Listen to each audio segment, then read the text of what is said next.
سامعین محترم، السلام علیکم ورحمۃ اللہ وبرکاتہ۔ آج جو ہم آپ کو واقعہ سنانے لگے ہیں، یہ واقعہ ہے بنی اسرائیل کے ایک شخص کا جس نے 99 قتل کیے، اور یہ قصہ بخاری شریف اور مسلم شریف کی روایات سے منقول ہے، اور حضور صلی اللہ علیہ وسلم نے توبہ کی مقبولیت میں یہ قصہ صحابہ اکرام رضوان اللہ تعالی عنہم اجمعین کو سنایا کہ بنی اسرائیل کا ایک قاتل تھا جو چوری بھی کرتا اور ڈکیتی بھی کرتا اور اس کے ساتھ لوگوں کو قتل کر دیتا۔ ہوتے ہوتے اس کے ہاتھ سے 99 قتل ہو گئے۔ اس کے بعد اس کے دل میں احساس پیدا ہوا کہ کیا میری توبہ قبول ہو سکتی ہے۔ اسی عالم میں وہ پریشان ہوا، فکر مند ہوا اور لوگوں سے معلومات لینے لگا کہ کیا میری بھی توبہ قبول ہو سکتی ہے، کیا مجھے مغفرت مل سکتی ہے۔ تو وہ لوگوں سے پوچھنے لگا کوئی عالم ایسا ہے جو میری اس معاملے میں رہنمائی فرمائے۔ تو اس کو کسی شخص نے ایک عابد کے بارے میں بتایا، تو وہ اسرائیلی شخص اس عابد کے پاس جا پہنچا اور اس نے اس سے دریافت کیا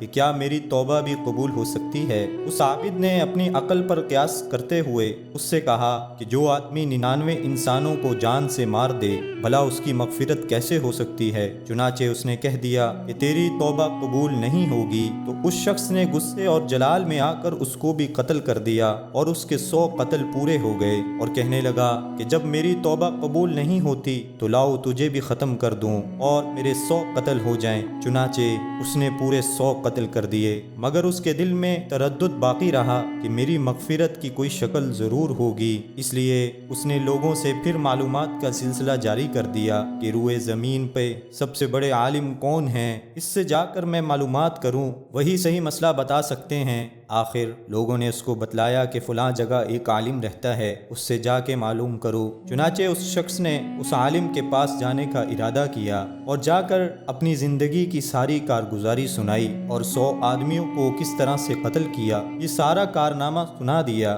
اور اس سے کہنے لگا کہ اب بتلائیے کہ میری توبہ قبول ہو سکتی ہے یا نہیں، کیا اللہ کے یہاں مجھ جیسے گناہگار کے لیے بھی مغفرت کا کوئی خانہ ہے۔ تو اس عالم صاحب کو چونکہ علم تھا تو اس نے بتلایا کہ تیرے گناہ معاف کرنے میں اللہ کے یہاں کیا رکاوٹ ہے، اللہ کی رحمت کا سمندر تجھ جیسے گناہگاروں کے گناہوں سے بہت بڑا ہے اور بہت وسیع ہے۔ چنانچہ اس عالم صاحب نے مشورہ دیا کہ تم فلاں جگہ سفر کر کے جاؤ، وہاں کچھ اللہ کے بندے رہتے ہیں، ان کا مشغلہ صرف اللہ کی عبادت ہے، ان کے ساتھ مل کر اللہ کی عبادت کرو اور نادم ہو کر اپنے گناہوں سے معافی مانگو، انشاءاللہ تمہاری معافی قبول ہوگی۔ جب اس شخص نے آدھا راستہ طے کر لیا تو ملک الموت آ گئے اور اس کی موت ہو گئی۔ اب اس کی روح لے جانے کا مسئلہ کھڑا ہوا۔ آسمانوں سے رحمت کے فرشتے بھی آئے اور عذاب کے فرشتے بھی۔ رحمت کے فرشتے کہنے لگے اس کی روح لے جانے کا حق ہم کو ہے، اس لیے کہ یہ سچے دل سے تائب ہو کر عبادت کے لیے جا رہا تھا، اور عذاب کے فرشتے کہنے لگے اس کی روح لے جانے کا حق ہم کو ہے کہ اس لیے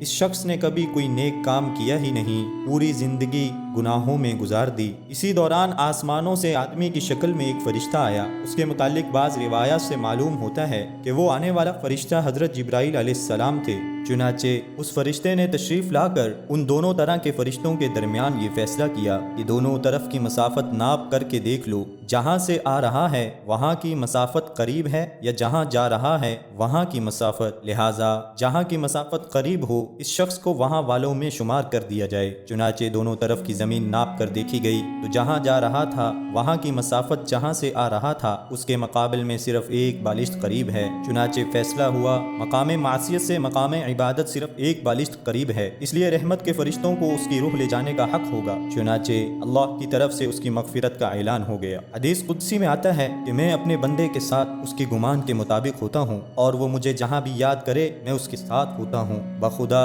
اللہ تعالیٰ اپنے بندے کی توبہ سے اس سے زیادہ خوش ہوتا ہے جتنی خوشی تم میں سے کسی ایسے شخص کو ہوتی ہے جس کا جانور بیابان میں گم ہو کر پھر اسے مل جائے۔ یہ واقعہ خصوصاً ان حضرات کے لیے ہے جو یہ سمجھتے ہیں کہ ہم نے بڑے بڑے گناہ کر لیے اور اب مایوس بیٹھے ہیں کیونکہ شیطان انہیں مایوس کرتا ہے۔ بہرحال گناہ گاروں کو شیطان کی باتوں میں آ کر مایوس نہیں ہونا چاہیے، بلکہ اللہ کی رحمت سے اچھی امید رکھ کر سچی توبہ کے ذریعے اپنے آپ کو پاک صاف کر لینا چاہیے۔ اللہ تعالی ہم سب کو عمل کی توفیق عطا فرمائے، آمین۔